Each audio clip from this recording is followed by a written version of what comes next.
नमस्कार साथियों। तो आज है 29 जनवरी 2026।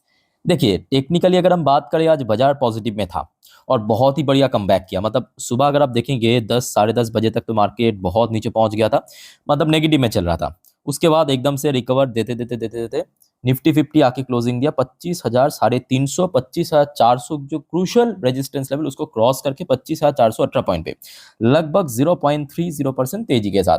बट अगर हम सेंटिमेंटली बात करें ना, बाजार आज बहुत ज्यादा वॉलेटाइल था और आई थिंक कि आप में से मोस्टली व्यूअर्स मेरे साथ एग्री भी करेंगे। मतलब मार्केट कितना वॉलेटाइल था, आप इस बात की अंदाजा लगा सकते हो कि आज पोर्टफोलियो बहुत ज्यादा फ्लक्चुएट कर रहा था। मेरे कहने का मतलब ये है कि कभी पोर्टफोलियो एकदम से नेगेटिव में जा रहा था, कुछ समय के लिए पॉजिटिव में भी पहुंच रहा था, कभी कभी नेगेटिव हो रहा था, कभी कभी पॉजिटिव हो रहा था। है कि नहीं? बताइए कमेंट करके जो भी आपको लगता है आज मार्केट के बारे में। तो जिस वजह से टेक्निकली आज बाजार अच्छा था, मतलब यहाँ पे साफ दिखाई दे रहा है। बट अगर हम सेंटिमेंटली बात करें, बहुत वोलेटाइल था। अब देखिए, इसके पीछे कारण भी है। ऐसा नहीं कि अब यहाँ पे कुछ भी बिना कारणवश नहीं होता है। कल रात में हमने देखा था एफएमसी मीटिंग की आउटकम, आपको मैं कल रात की 12 बजे की वीडियो में जानकारी दे दिया था कि एफएमसी मीटिंग में इस बार जो पॉलिसी अनचेंज रखा गया। अच्छा, अनचेंज तो रखा गया, अब प्रॉब्लम कहाँ पे पता है? अनचेंज रखा गया, उसके बाद जो डोनाल्ड ट्रंप की तरफ से घोषणा हुआ है, फेडरल रिजर्व की जो चेयरमैन मतलब जेरोम पॉयल साहब, उनको हटा दिया जाएगा। फाइनल ये कंफर्म हो चुका है। और जिस वजह से बाजार कितना वॉलेटाइल था, मैं कुछ नहीं कहूंगा। आप बस ये कल रात की डॉ जोन्स की चार्ट पर आना, आप बस देखिए, आपको समझ आ जाएगा कि कितना वॉलेटाइल था। खास करके सेकेंड हाफ में, मतलब जब डिसीजन आउट हुआ है, इस पर्टिकुलर पोजीशन को आप देखिए, मतलब एकदम ऊपर पहुंच रहा था, फिर से एकदम से नोज ड्राइव, फिर से स्पाइक कर रहा था। और जिस वजह से ये भी फैक्ट है कि आज की बात नहीं है, मतलब कल मिडनाइट से ही गोल्ड और सिल्वर बहुत मतलब स्काई रॉकेट बन गया। और जो आपको मैं इसके पहले भी कहा था, देखिए इक्विटी मार्केट में जितना प्रेशर बनेगा ना, उतना ही कमोडिटी मार्केट में, खास करके जो प्रीशियस मेटल जैसे कि गोल्ड सिल्वर, क्योंकि ये सबसे सेफ ऑप्शन है। ये इतना मतलब अनसर्टेनिटी या ग्लोबल जो टेंशन के मौके पे सबसे सेफ ऑप्शन। अब देखिए, ये गोल्ड की फ्यूचर, पहली बार गोल्ड जो है इंटरनेशनल रेट में $5,500 पर आउंस को क्रॉस कर चुका है। अभी आपके सामने दिखा रहा हूं 4% ऊपर। और आई थिंक कि आप लोगों ने नोटिस किया, आज एक एक gold ETF, gold 20, gold 1, gold ETF सब 7-8% करके मूव कर रहा था। 7-8% ईटीएफ की बात कर रहा हूं। और दूसरी तरफ सिल्वर तो छोड़ ही दीजिए, ये तो अलग ही लेवल पे चल रहा है। ये तो मतलब पिछले एक महीने पे आई थिंक कि 50% के ऊपर मूव कर चुका है। और आज भी अगर आप देखेंगे, सिल्वर गोल्ड की तरह ही लाइफ टाइम हाई पे चल रहा है, लगभग 4% ऊपर।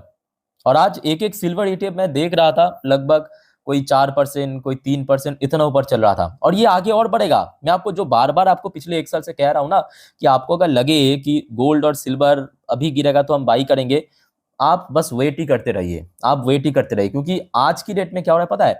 सिर्फ भारत की नहीं है, दुनिया भर की जो सेंट्रल बैंक है, दुनिया भर की सेंट्रल बैंक अपने जो गोल्ड की रिजर्व वो बढ़ा रहा है। अब कोई सेंट्रल बैंक जब खरीदता है, केजी में नहीं खरीदता, टन के टन खरीदता है, तो इतना डिमांड तो ऑटोमेटिकली, देखिए सिंपल बात है इकोनॉमी की, जितना डिमांड बढ़ेगा उसका क्या बढ़ेगा? भाव बढ़ जाएगा ना, वैल्यू बढ़ जाएगा ना। तो ये तो बढ़ते जाएगा। ये अगर नीचे भी आया भी ना, अगर आया भी, कितना गिरेगा पता है? 5% 10% मैक्स। जिस वजह से गोल्ड सबसे बेस्ट ऑप्शन है आज की डेट पे। अच्छा खैर, बाकी इंडेक्स की बात करें, बाकी इंडेक्स में आपके बैंक निफ्टी वगैरह भी शुरू में थोड़ा बहुत स्लिप कर गया था, उसके बाद रिकवर किया। बट बैंक निफ्टी की क्लोजिंग में कहूंगा फिर भी बहुत बढ़िया है। मतलब bank Nifty at least Nifty fifty की तरह उतना नीचे नहीं है, और बैंक निफ्टी की लाइफ टाइम हाई के नजदीक ही आए। भले ही आज 60,000 को क्रॉस नहीं कर पाया, बट लगभग उसी लेवल के आसपास आज पहुंच भी गया था। ठीक है। अच्छा, बाकी सेक्टर्स की बात करें, मेटल सेक्टर की भाई बहुत बढ़िया दिन चल रहा है।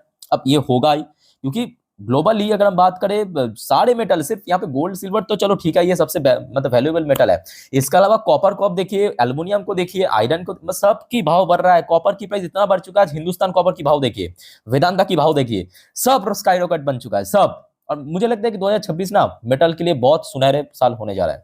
एमएन सेक्टर की अगर हम बात करें, पॉजिटिव में था, सीडीटीवाई सेक्टर पॉजिटिव में था। मेटल सेक्टर देखिए, अलग से बताने की जरूरत नहीं है, 3% ऊपर, 3% मेटल सेक्टर जम किया भाई। तो दोस्तों, मेटल सेक्टर बताने से याद हुआ कि आज मेटल की जो किंग है वेदांता, वेदांता की रिजल्ट आउट हुआ, और रिजल्ट भी उतना ही तोड़फोड़ किया है। आगे हम चर्चा करेंगे, मिस मत करना, ठीक है, वेदांत की रिजल्ट। अच्छा, पीएसयू बैंक की बात करें, पीएसयू बैंक में, अच्छा पीएसयू सेक्टर लास्ट डे बहुत चल गया था, तो आज थोड़ा बहुत प्रॉफिट बुकिंग है, इसमें कोई मैं कहूंगा बहुत ज्यादा सैड होने की बात नहीं है। बाकी पीएसयू सेक्टर अच्छा था, पीएसयू सेक्टर मतलब जो सरकारी कंपनी की सेक्टर, ठीक है, आज पीएसयू सेक्टर अच्छा था। फार्मास्यूटिकल सेक्टर में करेक्शन हुआ, media sector kind of flat था, reality sector, service sector, financial service sector ठीक ठाक था, सीपीएस सेक्टर भी ठीक ठाक था। आईटी सेक्टर में थोड़ा सा डिक्लाइन, आईटी सेक्टर में डिक्लाइन बिकॉज यूएस में ही तो मेन प्रॉब्लम हो रहा है ना, यूएस की उल्टा सीधा पॉलिसीज की वजह से वही खुद ही आइसोलेट हो रहा है। एफएमसीजी सेक्टर में भी करेक्शन, ऑटो सेक्टर में भी थोड़ा करेक्शन। ऑटो सेक्टर में स्पेसिफिकली कुछ ऑटो कंपनी है जो एक्चुअली बहुत अच्छा वेटेज रखते हैं, जैसे कि महिंद्रा वगैरह, ये थोड़ा डिक्लाइन था। बट बाकी कुछ कुछ ऑटो कंपनीज मेरे हिसाब से पॉजिटिव में भी था। कंजप्शन सेक्टर में नेगेटिव, बैंक निफ्टी तो आपके सामने। एनर्जी सेक्टर अगर हम बात करें बहुत अच्छा था। तो ये मतलब आज देखिए ओवरऑल बात करें, कुछ सेक्टर्स में अच्छा गेनिंग भी हुआ, कुछ सेक्टर में थोड़ा सा डिक्लाइन भी देखने को मिला। बट ओवरऑल बात करें बाजार की सेंटीमेंट आज काफी वॉलेटाइल था। चलिए अब एक एक करके खबर न्यूज आपके साथ मैं शेयर करता हूं, पर उसके पहले साथियों आप सभी को रिक्वेस्ट करूंगा प्लीज चैनल को सब्सक्राइब करके रखिए अगर आपने अभी तक नहीं किया या आप इस चैनल पे नहीं हो। देखिए इस टाइप की जो वैल्यूएबल टॉपिक मैं अक्सर वीडियो के थ्रू आप लोगों को जानकारी देता हूं, जैसे कि ये कल रात 1:10 की अपडेट है, एफएमसी मीटिंग दे चुका हूं इतने रात में, ठीक है। तो देखिए मैं तो आप लोगों के लिए मेहनत से वीडियो बनाता हूँ, अपलोड करता हूँ, बट जब देखता हूँ ना आप में से बहुत सारे व्यूअर्स वीडियो देखने के बाद सब्सक्राइब नहीं करते, तो ये बहुत ही बुरा लगता है, आपको पता है ना। तो प्लीज हो सके तो अभी सब्सक्राइब कर लीजिए ताकि मैं जब भी वीडियो डालूं तुरंत आप तक पहुंच सके एटलीस्ट, ठीक है। एकदम फ्री ऑफ कॉस्ट है, कोई पैसा नहीं लगता। अच्छा आइए सबसे पहले चेकआउट करते हैं कि आज मनी कंट्रोल वालों ने क्या लिखा है, मतलब कि क्या वजह है कि आज बाजार एकदम से शुरू से नेगेटिव के बाद एकदम से रिकवर कर गया। अच्छा सबसे पहला फैक्टर मेंशन किया सेंसेक्स एफएनओ एक्सपायरी, तो बट ये बहुत बड़ी वजह नहीं है बिकॉज सेंसेक्स में अक्सर वॉल्यूम बहुत लो ही रहता है। एफआईआईज बाइंग, ये मैं कहूंगा बहुत अच्छी वजह है बिकॉज कल हमने देखा था 2026 में पहली बार एफआईआईज की खरीदारी हुआ। अब वो खरीदारी गलती से हो गया या ऐसे एक आध बटन दबा दिया दबाने से कोई मतलब हो गया, वो अलग मैटर है। अब देखना पड़ेगा क्या आज हो रहा है, मतलब आज का क्या रिपोर्ट है, वो तो आपको शाम के वक्त ही पता चलेगा। अच्छा बाकी देखा जाए मेटल सेक्टर, मेटल सेक्टर चलो ठीक है, ये बाजार को आज काफी सपोर्ट किया है। और चौथा फैक्टर इकोनॉमिक सर्वे, हाँ इकोनॉमिक सर्वे ये मैं बहुत इंपॉर्टेंट, आगे हम चर्चा करेंगे। इकोनॉमिक सर्वे मतलब देखिए जैसे कि आपको पता है बजट है 1 फरवरी, तो उसके पहले क्या होता है पूरे पैन इंडिया पे ना जो सरकारी अधिकारी है, आप कह सकते हो कुछ थर्ड पार्टी के थ्रू यहाँ पे सर्वे किया जाता है कि लोगों का क्या राय है, ठीक है। तो उस जो सर्वे की रिपोर्ट वो बहुत ही बढ़िया रहा, चाहे जीडीपी ग्रोथ को लेके या अलग अलग जो पैरामीटर है उसके ऊपर बेस करके, ठीक है। तो हम आगे इसको भी टच करेंगे, तो ये बहुत बढ़िया रहा, तो मार्केट एकदम से रिकवर कर गया। अच्छा उसके साथ साथ साथियों अब देखिए यूएस कितना फ्रस्ट्रेटेड हो चुका है। जो आपको मैं इसके पहले कहा था ना कि देखिए ये जो यूरोप और भारत के बीच जो फ्री ट्रेड एग्रीमेंट साइन हुआ है, ये यूएस के लिए कितना बड़ा सेटबैक है वो हर एक दिन दोस्तों पता चल रहा है। यूएस की ट्रेजरी सेक्रेटरी आपको पता होगा जिस दिन ये एफटी साइन हुआ था 27 तारीख मतलब परसों, उस दिन भी इसके ऊपर कुछ फ्रस्ट्रेशन निकाला गया था। और ये आज की खबर है, एकदम लेटेस्ट अपडेट, आप ये मत सोचना कि ये पुराने न्यूज आपको मैं दिखा रहा हूँ, ये देखिए ये एकदम लेटेस्ट अपडेट है, रात की अपडेट है 12 बजे के आसपास, ठीक है। तो यहाँ पे भी इन्होंने कहा गया, मतलब इन्होंने अपना फ्रस्ट्रेशन निकाला है, और ये फ्रस्ट्रेशन मैं कहूँगा जायज भी है, क्योंकि देखिए यूएस एक्चुअली क्या चाहता था भारत को लेके, यूएस यही चाहता था कि हम भारत को पाकिस्तान की तरह, अगर उठने कहूँ तो भारत उठेगा, बैठने कहूँ तो भारत बैठेगा, जो पाकिस्तान को करता है। अनफॉर्चुनेटली यूएस ऐसा नहीं कर पाया, तो फ्रस्ट्रेशन निकाला गया है। समझ आ रहा है ना मेरी बात। अब इन्होंने क्या कहा देखिए मीडिया में आके, US treasury secretary Scott Bessent voiced frustration, media वालों ने भी लिखा है फ्रस्ट्रेशन वेडनेसडे, मतलब कल काफी लेट नाइट को ये कहा था इंटरव्यू में, at the European union trade ties with India claiming the block back of Russia related sanction to ensure finalizing of its major deal with new Delhi. अच्छा इनका जो एग्जैक्टली स्टेटमेंट आया वो आपको मैं पढ़ के सुनाता हूँ, देखिए ये एग्जैक्टली स्टेटमेंट था। But I will tell you I find the European very disappointing, मतलब यूरोपियन वाले यूएस को बहुत ज्यादा डिसअपॉइंट किया है। क्यों किया? Because the European are on the front line of the Ukraine Russia war. Actually देखिए यूएस का कहना क्या है पता है, यूएस का कहना यह है कि भाई एक तरफ यूरोपियन वाले रशिया के ऊपर सैंक्शन इंपोज कर रहा है, रशिया के ऊपर सैंक्शन डाल रहा है, बात तो सही है। और दूसरी तरफ देखिए यूएस की नजर पे भारत क्या है, यूएस की नजर पे भारत यह है कि आज की डेट में भारत जो है रशिया से ऑयल खरीद के ये जो जंग चल रहा है यूक्रेन और रशिया के बीच पिछले 4 साल से, उसको ही फ्यूलिंग कर रहा है। तो मतलब एक तरफ यूरोप भारत के साथ ट्रेड पैक साइन करके उस जंग को और ज्यादा बढ़ावा दे रहा है। तो आप समझ पा रहे हो कि ये कितना बड़ा सेटबैक है यूरोप के लिए, आपके ट्रम्प के लिए या यूएस के लिए। तो आप खुद ही इनके बातों में वो जो फ्रस्ट्रेशन है ना वो साफ दिखाई दे रहा है। और मैं कहूंगा बस आप देखते जाइए, जो यूएस और भारत के बीच आपके जो trade deal, bilateral trade deal वो जब फंसा पड़ा था ना, अगले कुछ महीने पर आराम से हो जाएगा, आराम से हो जाएगा, क्योंकि इसी चीज को लेके फंसा पड़ा था कि भारत को हैंडल करना चाहते हैं, भारत को कंट्रोल करना चाहते हैं। कौन? यूएस। अभी तो भाई पूरा खेल उलट पलट हो गया है ना। इतना बड़ा चेकमेट दे दिया है भारत ने, सिर्फ एक डील से, एक दो नहीं बल्कि तीन चार एकदम गोटी खा लिया यूएस की। अच्छा, नेक्स्ट रिपोर्ट देखिए, उसी ट्रेड डील से रिलेटेड एक और अपडेट है। India US trade talk continue in cordial atmosphere, ये ऑफिशियल अपडेट है आज की। मैं आपको जरा पढ़ के सुनाता हूँ, ये देखिए, एकदम ऑफिशियल अपडेट, कल मतलब कल रात की बात है, आज सुबह सुबह इसको छपा है। The negotiation between India and the US on proposed bilateral trade agreement are continuing a very cordial atmosphere and official said on Wednesday, मतलब कल रात को। अच्छा, उसके साथ साथ एक और खबर है, देखिए, वेरी सिग्निफिकेंट प्रोग्रेस इंडिया से।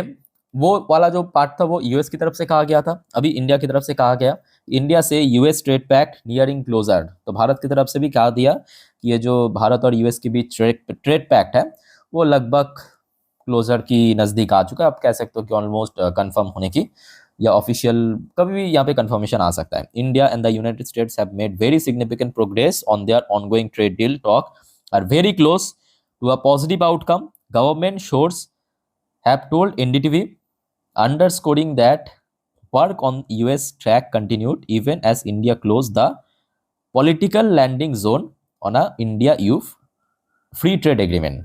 ठीक है, तो यही मैं कहूँगा सबसे बड़ी वजह है कि ये जो भारत और यूरोप के बीच ट्रेड एग्रीमेंट साइन हुआ, इससे एक मतलब एक चाल से आप कह सकते हो कि एक साथ तीन चार गोटी को खा लिया भारत ने। अच्छा, जो इकोनॉमिक सर्वे की मैं बात कर रहा था बजट के पहले, ये हर साल ही होता है, ऐसा नहीं कि पहली बार हो रहा है। तो इकोनॉमिक सर्वे 2026 के हिसाब से इंडियाज रियल जीडीपी फॉर मतलब अगले फाइनेंशियल 27 के लिए जो प्रोजेक्टेड हुआ है, लोगों के राय के अनुसार 6.8% से लेकर 7.2%, जबकि बहुत सारे ब्रोकरेज फर्म, बहुत सारे अलग अलग एजेंसीज हमने देखा जो प्रोजेक्शन किया था लगभग 6.5% के आसपास। तो यहाँ पे मतलब देखिए, इससे साफ क्या पता चलता है, पता है, भारत के लोगों को जो इस पॉलिसीज के ऊपर या भारत की जो ग्रोथ है उसके ऊपर भरोसा है, बिलीव है, ये सर्वे के अकॉर्डिंग ये पता है। तो ऑब्वियसली बात है कि बाजार बहुत अच्छे से रिएक्ट किया।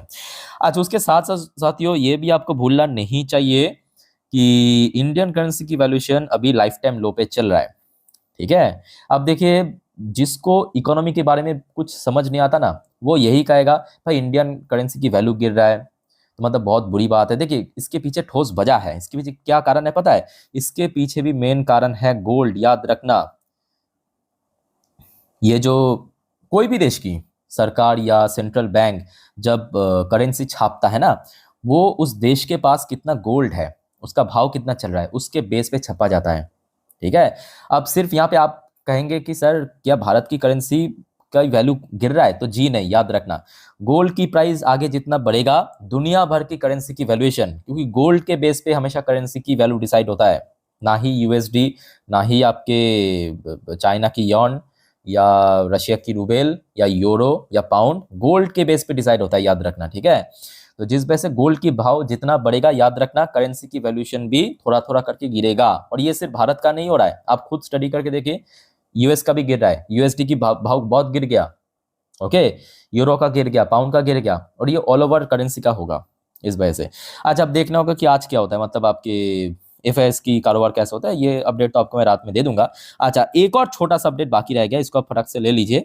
आज एशियन मार्केट कैसा था, देखिए, जापानीज मार्केट मोस्टली पॉजिटिव में था, चाइनीज मार्केट भी ठीक ठाक ही था, मोस्टली इंडेक्स, हांगकांग की मार्केट भी अच्छा था, साउथ कोरियन कॉस्पी केआरएक्स सब बढ़िया था, इंडियन मार्केट तो ठीक ठाक ही क्लोजिंग दिया, ताइवानिश मार्केट में आज काफी गिरावट, ऑस्ट्रेलियन मार्केट में गिरावट, खचरा आज बहुत अच्छे से पिटा है, ये ब्रेकिंग न्यूज, खचरे की एक एक इंडेक्स आज 3%, 3.5%, 2.5% करके गिरा है, खचरा और पीटेगा। न्यूजीलैंड की मार्केट भी थोड़ा नीचे, मलेशियन मार्केट भी नीचे, इंडोनेशियन मार्केट नीचे, सिंगापुर मार्केट ठीक ठाक, थाई मार्केट भी नीचे। तो मतलब आज मेनली जो एशियन पैसिफिक में बड़ी इकोनॉमी है, जापान, चाइना, हांगकांग, इंडिया, इन सब मार्केट काफी बढ़िया था। ठीक है, तो ओवरऑल दोस्तों अभी जितने भी अपडेट था आपके साथ में शेयर किया, याद रखना अगले कुछ वीडियो में और भी बहुत सारे इंपॉर्टेंट टॉपिक को लेकर आपके साथ में जानकारी शेयर करूंगा, तो एक भी अपडेट मिस मत करना। स्टे कनेक्टेड विद चैनल को सब्सक्राइब करके रखिए। इस वीडियो को वाइंड अप करता हूं, टेक केयर, बाय बाय, जय हिंद।